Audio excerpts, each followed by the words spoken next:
Hello viewers, আসসালামু আলাইকুম। আশা করছি যে যেখান থেকে আজকের এই ভিডিওটা দেখছেন, আশা করছি সবাই ভালো এবং সুস্থ আছেন। প্রতিদিনের ভিডিও দেওয়ার ধারাবাহিকতায় আজকের এই ভিডিওটাতে আমরা আলোচনা করব হচ্ছে মূলত যে আইএসটিতে যে অ্যাডমিশন টেস্ট হয়, সেই অ্যাডমিশন টেস্টে কোন সাবজেক্টে ঠিক কত মার্ক থাকে এবং কিরকম কোয়েশ্চেন আসতে পারে সেইটার একটা ধারণা চলুন জেনে নিই আজকের এই ভিডিওটা। আর হ্যাঁ, ভিডিও শুরু করার পূর্বে ২ টা কথা না বললেই নয়। যারা এখনো আমাদের চ্যানেলটি সাবস্ক্রাইব করেন নাই, দয়া করে আমাদের চ্যানেলটি সাবস্ক্রাইব করে পাশে থাকবেন। আর দ্বিতীয়ত আরেকটা কথা, যারা হচ্ছে অ্যাডমিশন ব্যাচে অংশগ্রহণ করতে চান, ভর্তি পরীক্ষা দিতে চান, বাট গাইডলাইনস এর অভাবে বুঝতেই পারছেন না আসলে কোন ডিপার্টমেন্টটা নিয়ে পড়া ভালো। তারপর হচ্ছে কিভাবে প্রস্তুতিটা নিলে আরেকটু বেটার হয়। সো যারা এরকমটা চাচ্ছেন, দয়া করে আমাদের পেইড ব্যাচে অংশগ্রহণ করবেন। আমাদের পেইড ব্যাচে যদি অংশগ্রহণ করতে চান, নিচে দেখানো হোয়াটসঅ্যাপ নাম্বারে আমাদের সাথে যোগাযোগ করতে পারেন এবং যেকোনো কোয়েশ্চেনের জন্য আপনারা আমাকে মেসেজ করতে পারেন। ইনশাআল্লাহ আপনাদের মেসেজের অবশ্যই রিপ্লাই দেব। চলুন জেনে নেই যে আইএসটি ম্যাথস ভর্তি পরীক্ষায় মূলত কোন সাবজেক্ট থেকে ঠিক কত মার্কের কোয়েশ্চেন হয়। তো কোয়েশ্চেন যেটাই হোক, মানে যে টাইপসেরই হোক না কেন, আপনারা জানেন যে আইএসটিমেটস ভর্তি পরীক্ষায় যাদের বায়োলজি নেই, হ্যাঁ? বিজ্ঞান বিভাগ থেকে পাস করেছে বাট বায়োলজি নেই। অনেকেই কিন্তু এই ভুলটা করে। সো বায়োলজি না থাকলে কিন্তু অংশগ্রহণ করার সুযোগটাই নেই। তার কারণটা হচ্ছে পরীক্ষায় কিন্তু বায়োলজি থেকে কোয়েশ্চেন থাকে অ্যান্ড এইটা হচ্ছে একটা বেসিক আপনার যোগ্যতা, যেটা না থাকলে কিন্তু আপনি ভর্তি পরীক্ষায় অংশগ্রহণ করতে পারছেন না। তাহলে চলুন জেনে নেই। ১ম হচ্ছে বাংলা। বাংলাতে কিন্তু আপনারা জানেন যে বাংলায় থাকে ১৫ মার্ক। দেন হচ্ছে ইংরেজি, ইংরেজিতেও অবশ্যই ১৫ মার্ক থাকে। তারপর হচ্ছে গণিত, গণিতে থেকেও আপনার ১৫ মার্ক থাকে।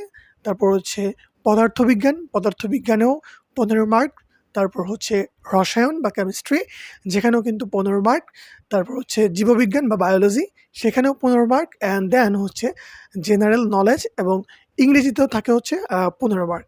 তো আমি মেবি ইংরেজিটা একবার বলে আবার বলছি, হ্যাঁ? সো টোটালি যতগুলা সাবজেক্ট আছে সেই সাবজেক্টগুলোতে কিন্তু ১৫ মার্ক করে এবং হচ্ছে জেনারেল নলেজ। জেনারেল নলেজে কিন্তু থাকে হচ্ছে ১০ মার্ক। অনেকেই আমাকে কোয়েশ্চেন করছে, "ভাইয়া জিকে কিন্তু ভালো পারি না।" আমাকে অনেক মেসেজ আসে যে কোচিং এর স্টুডেন্টরা তো অবশ্যই বলছে যে, "ভাইয়া জিকেতে সমস্যা। আমি নিজে জিকে ক্লাস নিবো। নিজের জিকেটা একদম ইনশাআল্লাহ একদম টোটালি কমপ্লিট করে দেওয়ার চেষ্টা করব।" আপনারা জানেন যে কোন আ গুরুত্বপূর্ণ চ্যাপ্টার আছে, যে চ্যাপ্টারগুলো থেকে কিন্তু বারবার কোয়েশ্চেন রিপিট হয়। যেমনটা একটা চ্যাপ্টার হইতে পারে বাংলাদেশ এবং মুক্তিযুদ্ধ। এই মুক্তিযুদ্ধ নিয়ে যে কয়দিন আইএসটি আ আ এক্সাম হবে, আইএসটি ম্যাথস পরীক্ষা হবে, ততদিন কিন্তু এই মুক্তিযুদ্ধ থেকে কিন্তু কোয়েশ্চেন আসবে।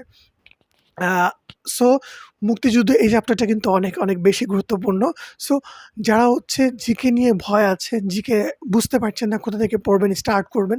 সো অবশ্যই আমাদের এই আ পেইড ব্যাচে অংশগ্রহণ করতে পারেন। আর হচ্ছে পেইড ব্যাচের যে কস্টটা বা খরচটা, অ্যামাউন্টটা কিন্তু সেটা কিন্তু এই বছর আমরা যেটা রেখেছি সেটা হচ্ছে অনলি ৳১৫০০, যেটা একবার পেমেন্ট করলে কিন্তু আপনাকে আর কোনো পেমেন্ট করতে হবে না। সো চাইলে কিন্তু আপনারা আমাদেরকে এই সুযোগটা দিতে পারেন। আপনাদেরকে হেল্পের সুযোগটা কিন্তু আমরা আপনাদের কাছে আশা করছি। সো বাংলা থেকে কিন্তু মূলত বাংলার ফার্স্ট পেপার থেকে কোয়েশ্চেন হয়। তারপর হচ্ছে বাংলা সেকেন্ড পেপার ব্যাকরণ থেকেই মেক্সিমাম কোয়েশ্চেনগুলো হয়। বাট বাংলা কিন্তু আপনার ফার্স্ট পেপার থেকেও কিন্তু কোয়েশ্চেন হয়। সেখান থেকে নাটক থেকে কোয়েশ্চেন হয়। বেসিক্যালি কোয়েশ্চেনগুলো মেক্সিমাম আপনারা দেখবেন যে ব্যাকরণ থেকে হচ্ছে। ইংরেজিতে যে ইংরেজি যে আপনাদের যে সিলেবাস আছে, সেই সিলেবাস থেকেও কিন্তু অনেক কোয়েশ্চেন হয়, যেটাও কিন্তু আপনারা কিন্তু দেখবেন যে এমন কোয়েশ্চেন আসছে যেটা হচ্ছে আপনি পারেন বাট পরীক্ষার হলে গেলে সেটা একদম ভুলে যাচ্ছেন। সো আপনাকে মাথায় রাখতে হবে যে এই চ্যাপ্টারগুলোকে আমাকে খুব ভালো করে জানতে হবে, ভালো করে পড়তে হবে, যাতে করে এই চ্যাপ্টারগুলো একদম মিস না হয়ে যায়। সো ইংরেজি থেকেও কিন্তু অনেক কোয়েশ্চেন আসে, যেগুলো কিন্তু একদম বেসিক, যেমন হচ্ছে article, preposition, right forms of verb. So এইগুলো থেকে কিন্তু অনেক কোয়েশ্চেন হয়। সো যারা হচ্ছে জানতেন না, সো আজকে জেনে গেলেন যে মূলত কত মার্কের কোয়েশ্চেন হয় আমি কিন্তু ডিটেইলসে কিছুই বলছি না যে এই চ্যাপ্টার থেকে কেবল তো কোয়েশ্চেন হয়, এগুলো হয়, এটা হয়, ওটা হয়। আরেকটা বিষয় আপনাদের সাথে একটু আলোচনা করে নিই। এই স্বাস্থ্য প্রযুক্তির খাতে দেখবেন যে স্বাস্থ্য রিলেটেড কোয়েশ্চেন কিন্তু বরাবরের মতোই হয়। যেমনটা হচ্ছে একটা কোয়েশ্চেন বলি, জীববিজ্ঞানের একটা কোয়েশ্চেন আপনাদেরকে বলি, সেটা হচ্ছে আমাদের দেহের হাড়ের সংখ্যা কত? আমি এই কোয়েশ্চেনের অ্যান্সারটা বলছি না বিকজ আপনারা জানেন যে এটার অ্যান্সারটা কি? আপনারা অবশ্যই কমেন্ট বক্সে জানিয়ে দিবেন যে আমাদের দেহের হাড়ের সংখ্যা কত? এবং আরেকটা কোয়েশ্চেন করি যে আমাদের দেহের সবচেয়ে বড় হাড় এবং সবচেয়ে ছোট হাড়ের নাম কি? যদি জানেন এই ভিডিওটা দেখছেন অবশ্যই কমেন্ট বক্সে আমাকে জানিয়ে দিবেন। আমি জানতে চাই যে কারা এইটার রাইট অ্যান্সারটা জানেন। তারপরে দেখবেন যে এমন বেসিক কোয়েশ্চেন আছে যেগুলো হচ্ছে বারবার রিপিট হয়। যেমন আরেকটা কোয়েশ্চেন আমি বলি, বৃক্কের একক কি? আপনারা জানেন আমাদের কিডনি আছে। কিডনির একক কি? কিডনির এককটা হচ্ছে আপনারা জানেন যে নেফ্রন, হ্যাঁ? কিডনির এককটা হচ্ছে নেফ্রন এবং এখানে আপনাকে আরেকটা কোয়েশ্চেন করে যাচ্ছি। সেটা হচ্ছে যে আমাদের দেহে মোট নেফ্রনের সংখ্যা কত? অবশ্যই আমি চাই যে আপনারা কমেন্ট বক্সে আমাকে জানিয়ে দেন যে আমাদের দেহে নেফ্রনের সংখ্যা কত? এরপর আরেকটা কোয়েশ্চেন আমি আপনাদেরকে বলব যে আমাদের যে হিউম্যান হার্ট আছে, আমাদের যে হৃৎপিণ্ড আছে, সেই হৃৎপিণ্ডের যে আবরণটা আছে, সেই আবরণটার নাম কি? সেই আবরণটার নাম কিন্তু আমি আপনাদের কাছ থেকে জানতে চাচ্ছি। সেই আবরণটার নাম কি? এবং ফুসফুসের একটা আবরণ আছে। মানে এই কভারিংটার নাম যেমন হচ্ছে হোল বডি আমাদের স্কিন দিয়ে ঢাকা আছে।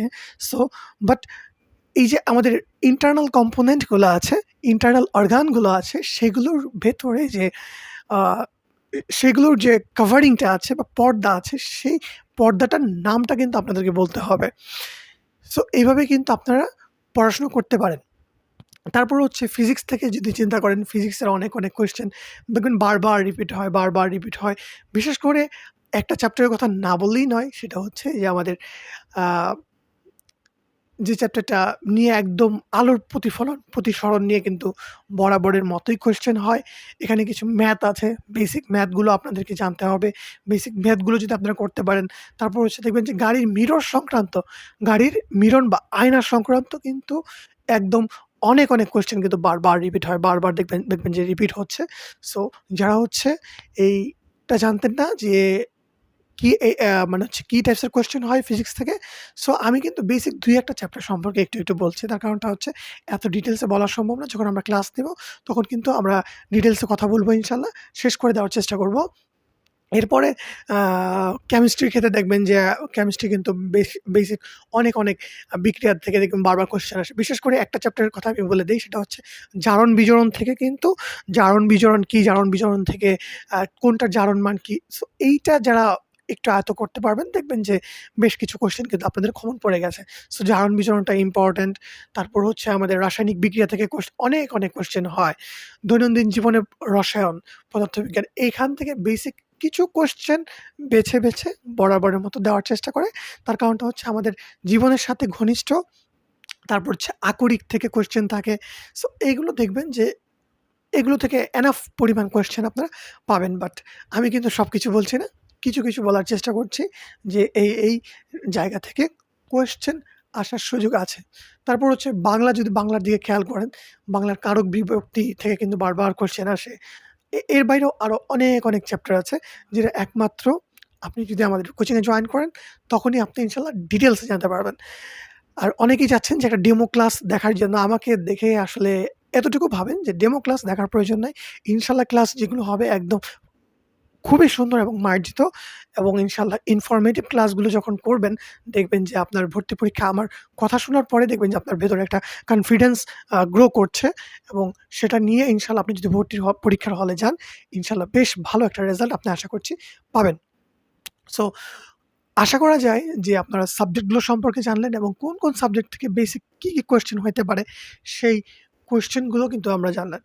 বাংলা, ইংরেজি, গণিত। গণিতের কিন্তু অনেক আপনার চ্যাপ্টার আছে।